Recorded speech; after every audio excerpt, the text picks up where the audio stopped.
But we're not just talking about how to use AI in your business or as a leader. We've actually talked to AI about leadership. Now, as you already know, and you're already thinking, this can be quite a polarizing topic depending on who you talk to. Some people see it as a tool for the future. Some see it as job threatening, and some see it as potentially harmful to society. Terminator come true.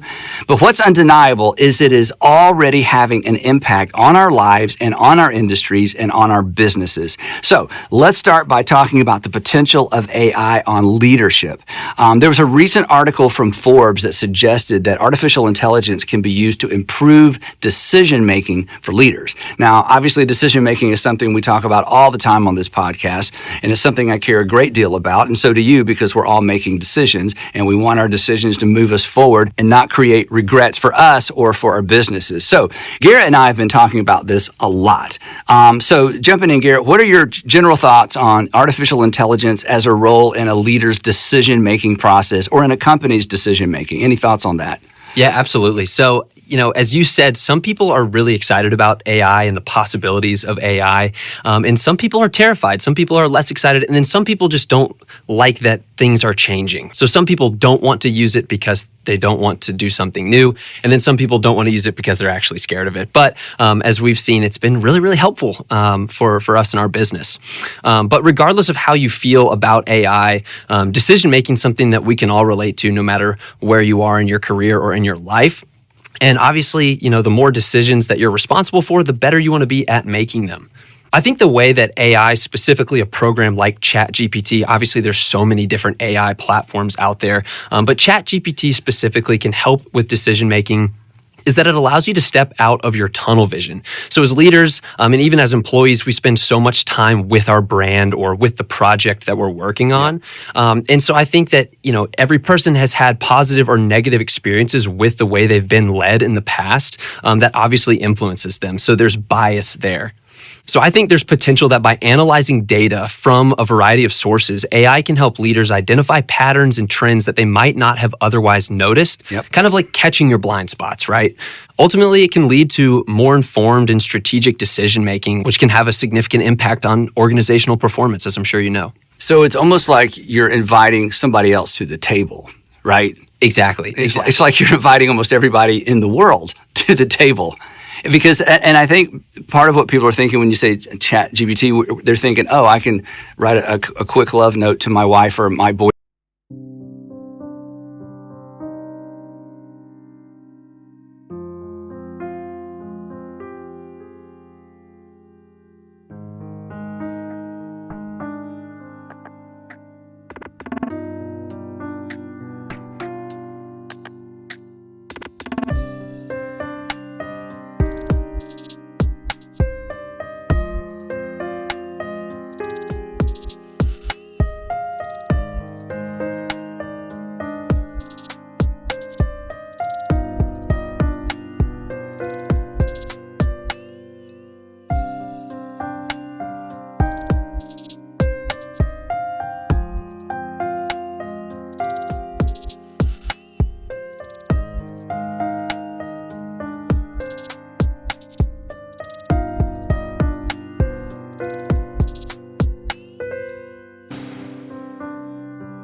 Boyfriend, I don't have to write it, or I can get this letter, I can get a first draft of something. But the whole idea of inviting it in terms of accessing information in real time into the decision-making process, that's something that I think most of us haven't even considered before. Exactly. And, Google searching in the past has been great and has kind of served that purpose in a lot of ways.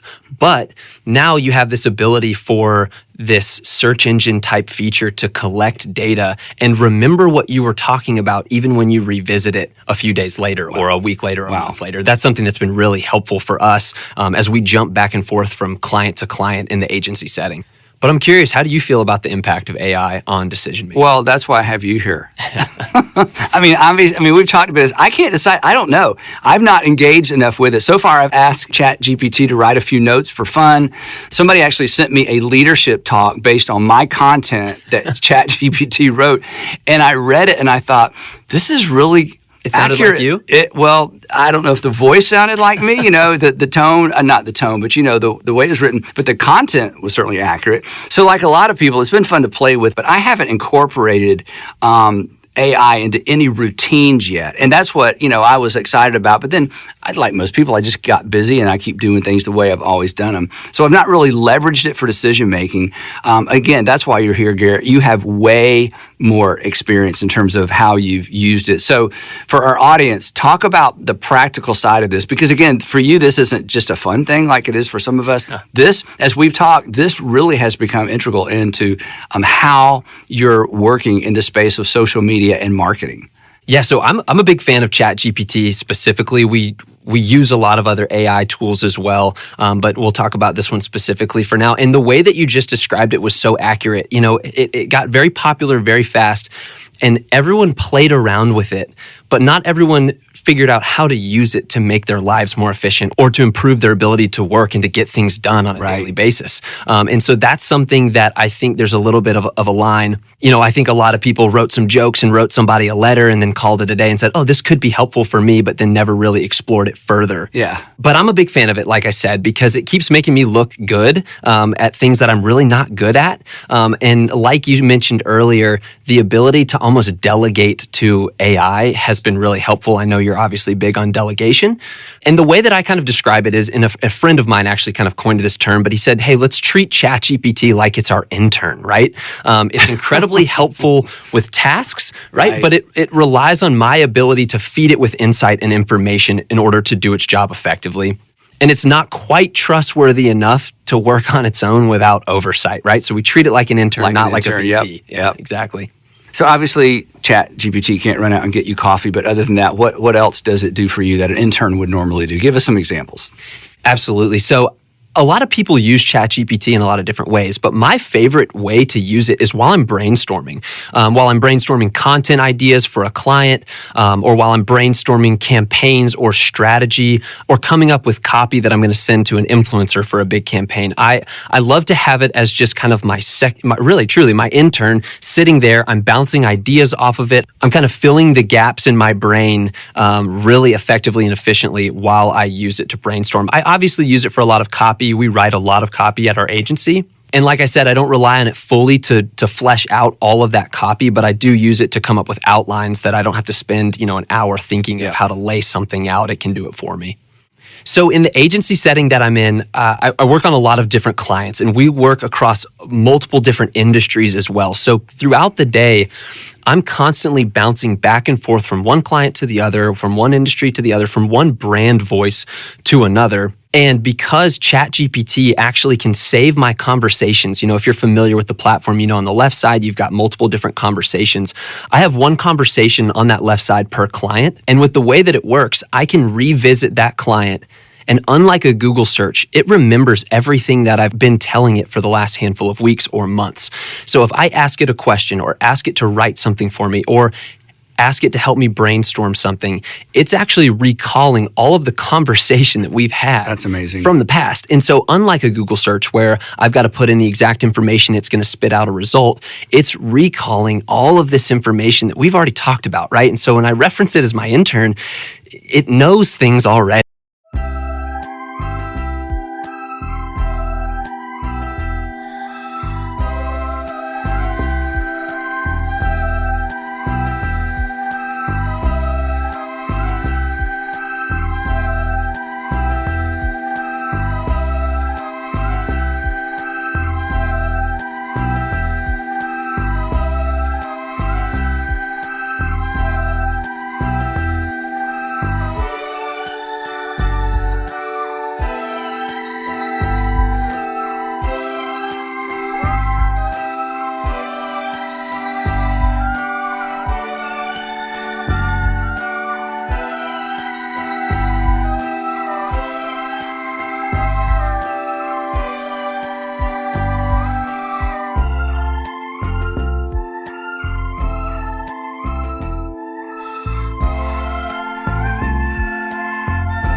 anonymity, right? And Well, it's you said creepy. we. Exactly. Yeah. Oh, and this is funny too, but I often say like, please write this, or I say thank you after it spits something out. And that's just, you probably taught me to do that with people. So now it's transferring over to machines. But I figure, if AI turns on us at some point, at least I was polite. Yeah. Does it ever say you're welcome? Yeah, it actually, yeah, absolutely. It does? Oh yeah. I mean, it's a conversation. I call it a conversation, not just an amazing. entry and, in a result, but it's and I would think too, because this is my industry. I used to do some counseling with people. I was terrible at it, but I did it anyway because it's part of what I had to do. And I hated taking notes on the things they were saying. Yeah. But if I didn't, then a week later when they showed back up, I'm like, okay, which marriage problem was this again? I'm almost having them retell their whole story. So as you move from client to client, and in your case, industry to industry, I mean, there's extraordinary differences. While you are becoming somewhat of an expert, a content expert for these particular companies, the fact that you have AI to assist you in that, well, that would be a remarkable asset. That's amazing. Absolutely. It's truly made our whole agency so much more efficient because there are certain things that just take up time. We know how to do it. We're sometimes overqualified to do certain tasks, and to have, an app like ChatGPT jump in and be able to kind of do the bulk of it. Yep. And again, don't trust it fully to spit out a perfect product. You do need to go back in, and tweak some things. Right? Yeah.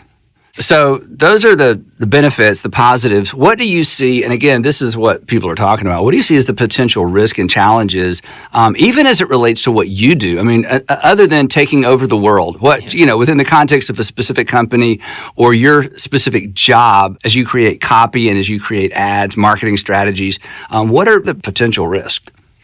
Yeah, there's obviously a handful of risks. There's some that seem very serious and maybe kind of future related, but the things that I see are kind of risks and challenges right now. Our first thing is accuracy, right? Like, you don't want to waste time building something out if it's not accurate, right? I'm an advocate of checking my own work, and so I'm certainly not going to have ChatGPT write some social media copy and I'm just going to send it out into the world without reviewing it. Yep. Again, treat it like an intern, not the VP. But the second risk would be a leader's over-reliance on technology. Yep. So it overrides a leader's judgment or intuition, which I think we can both agree is what makes some leaders better than others. And another risk, or rather a nuance of AI, is that you can kind of lose a personal touch or the human connection piece that people crave. And in fact, I was having lunch just a few days ago with some of my team members, and we were kind of laughing at someone who had sent a shout out to someone in our general Slack channel, and it was clearly written by AI. But think about this. The words were so kind, it was accurate, right? But we didn't take it as seriously because we knew a bot wrote it, Yep. right? And so we were kind of poking fun at the fact that happened. And so, if my kind of takeaway there is, if you don't want people to know it was written by AI, don't write it by AI, or go in and edit it heavily after and really add your personal touch. Because I think our minds haven't caught up to the fact that even though it is truly real in the sense of it sounds good and it looks good, is it as sincere? Yeah. You know what I mean? And for a leader, I think that's really, really important to remain sincere. What comes to mind is we just celebrated Mother's Day, and like most husbands, I went to the grocery store actually and got a Mother's Day card. And I got one for your sister because she just had a baby, so now this is her first year to be a mother. And I'm reading these cards, and it's exactly that. They're perfect, but they're not personal. Yes. And they can't be personal because they're cards. They're general use cards. And so I found myself, because my handwriting's terrible, I went in and I circled certain words and I highlighted certain words like, I really mean this, I really mean that. But it can only go so far. So especially when you think about creating energy around copy for marketing, there has to be that a little bit of grit that is kind of the personal side of this. So that makes perfect sense. It's the same reason why you still write in one of those cards, right? It already wrote the message for you, but you've written, it's the exact same. Then you write your own note. Exactly. And the handwriting's terrible and the grammar's bad, but it feels more personal. Yeah. Anything else on the downside of that, or things that you've learned? Yeah, I think it's also important to remember there's a Harvard Business Review article, and it kind of put it like this. It said, it's important to remember that AI isn't generating new ideas, it's aggregating and predicting based on prompts, right? Wow. So there's no new information, it's just taking all the information from the internet and spitting it back out to you in the way that you want to see it. So I guess part of the good news is we're not going away, right? Right. As long as we're writing in the margins of the Hallmark cards, we're probably going to have to edit and engage with AI.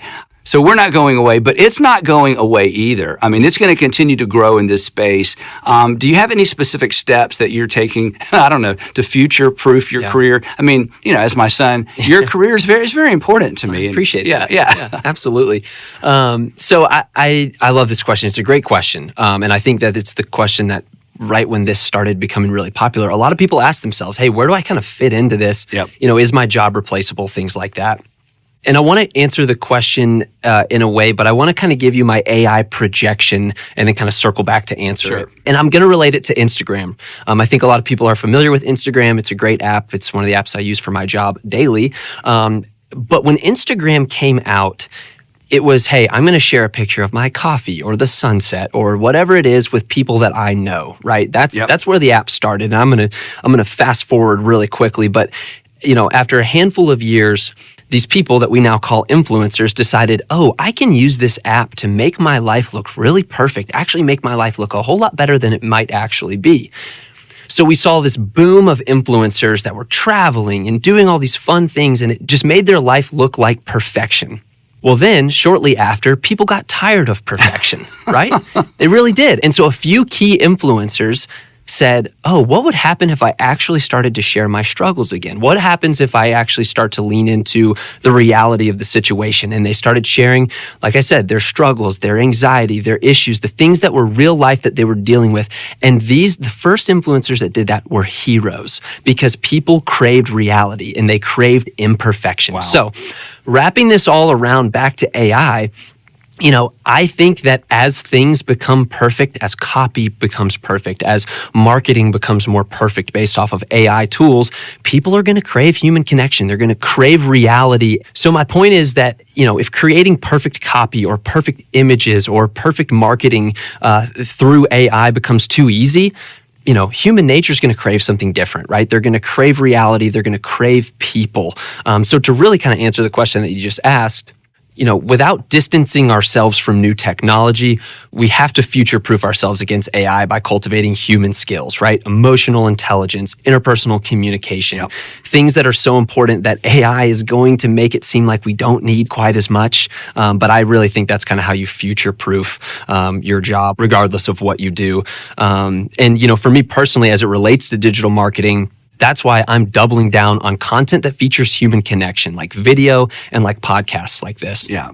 Wow. That's really interesting. And you're exactly right about Instagram. The perfect world, it's why it's become such a problem with students, teenagers in particular, as they look at other people's perfect world and realize, I'll never live up to that. And as adults, we know those are just the highlight reels, right? Right. And I get tired of people's highlight reels. Exactly. So that's really interesting. Well, so Garrett, switching gears a little bit, since this is a leadership podcast, let's see what AI has to say about leadership. So you did some work on that. Tell us what you came up with. Yeah, I think this is a good time for me to take over as the host because I want to get your gut reaction based off of a prompt that we asked ChatGPT, which was, what are the top attributes associated with strong leadership? All right, so we've got 7 of them. Are you ready? So this is what it spit out. This is what it spit out. All right, exactly. Pretty simple prompt. No, not a whole lot of data to back it up. Things like that. Pretty simple prompt. So let's see on first pass how good it was. All right. Number 1, seek feedback. Number 2, set goals. Number 3, learn continuously. Number 4, practice self-awareness. Number 5, build relationships. Number 6, take risks. And number 7, be adaptable. Thoughts? So those are the 7 top attributes associated with strong leadership. The one that surprised me, honestly, was practice self-awareness, that artificial intelligence suggested that we develop and practice self-awareness. It shouldn't know about that yet. That's pretty scary. Yeah. It's so artificial intelligence has become self-aware. See, I think this is Terminator's right around the corner. Okay, anyway, overall though, I think those sound good. I mean, that sounds like a great outline. It's certainly a great list of attributes, especially when you think about strong leadership. So I don't think I would disagree with any of that. I mean, if you possess those 7 things, you'll certainly be on your way to becoming, a leader worth following. Seek feedback, set goals, learn continuously, self-awareness, build a relationship, take risk, Be adaptable. Yeah. And again, be adaptable. So artificial intelligence is telling us to be adaptable. Yeah, that's a good list. What else? Yeah, so what we're learning is ChatGPT is a pretty good leader so far. And the way that I would then break this down, if I'm in ChatGPT and I want to learn more, I'd say, hey, tell me more about number 2, setting goals. What's the most effective way to set goals?